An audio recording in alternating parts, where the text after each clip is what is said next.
Bismillahirrahmanirrahim. Ada satu pertanyaan di DM Instagram ya. Saya mau bahas sedikit pada malam hari ini. Assalamualaikum Tuan Guru. Ada kelebihan G ini. Maaf, tolong pernikahan dini diberantas Tuan Guru. Malu kita orang Lombok ini viral kawin anak-anak itu. Ini nampaknya pertanyaan yang merujuk kepada peristiwa pernikahan ya, dengan prosesi merari antara seorang laki-laki umur 17 dengan 15 tahun. Ramai di medsos dan bahkan juga di mainstream. Nah, saya ingin sampaikan dua hal. Yang pertama, secara agama, saya berpandangan bahwa pendapat dari Darul Ifta Al-Masriyah, termasuk yaitu Al-Imam Syekh Ali Jum'ah ya, yang mengatakan wal qawlu biman'i hadzal naw'i minaz zawaj huwa al-mu'tamad fi 'asrina wa misrina syar'an wa qanunan.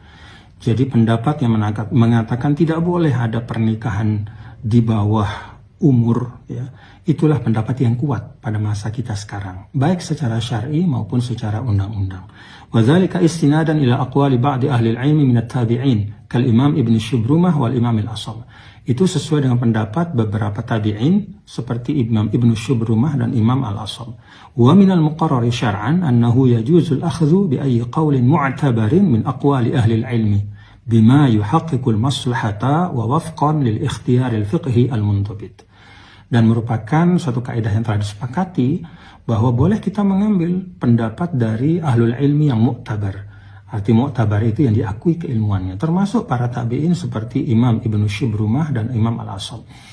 Apalagi kalau pendapat itu bima yuhaqqiqul maslah, sesuai dengan kemaslahatan.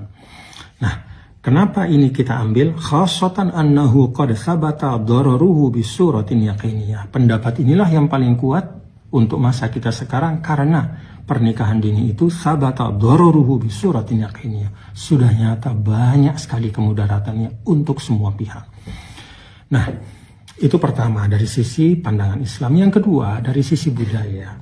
Sebenarnya kalau kita lihat dalam budaya Sasak ya, sekaligus saya juga ingin meluruskan ya, seakan-akan bahwa prosesi menikah di Sasak itu hanya dengan merari atau membawa lari. Tidak sebenarnya.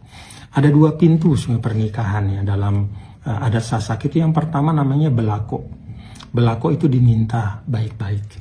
Yang kedua itu namanya tepelai. Tepelai itu dibawa lari. Gitu. Itu yang populer disebut dengan merari hari ini.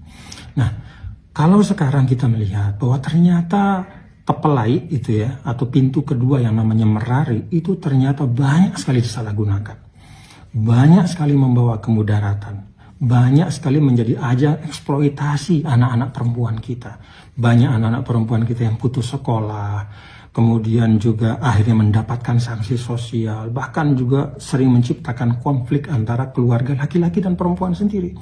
Nah, karena demikian banyak kemudaratan ini, maka menurut saya sudah saatnya kita sebagai warga Lombok ya, sebagai tokoh agama, tokoh adat, tokoh budaya, kita sama-sama menyampaikan, kita sama-sama menyatakan bahwa mulai sekarang pintu kedua yang namanya tepelai itu tertutup. Kita tutup bersama-sama. Pintu yang terbuka itu cuma satu, yaitu belako, minta baik-baik. Apalagi kita sudah lihat ya bahwa misalnya kalau laki-laki dari Lombok menikah dengan perempuan dari luar Lombok, tidak ada merari. Kemudian kalau perempuan Lombok menikah dengan laki-laki yang di luar Lombok juga tidak ada merari. Dan itu tidak mengurangi nilai budayanya, nilai adatnya. Artinya apa? Merari atau tepelai itu hanya instrumen, ya, bukan sesuatu yang pokok. Karena itu, kalau instrumen ini nyata memudaratkan, saatnya kita katakan udah nggak boleh. Sekarang hanya ada satu pintu menikah prosesi yang namanya belako.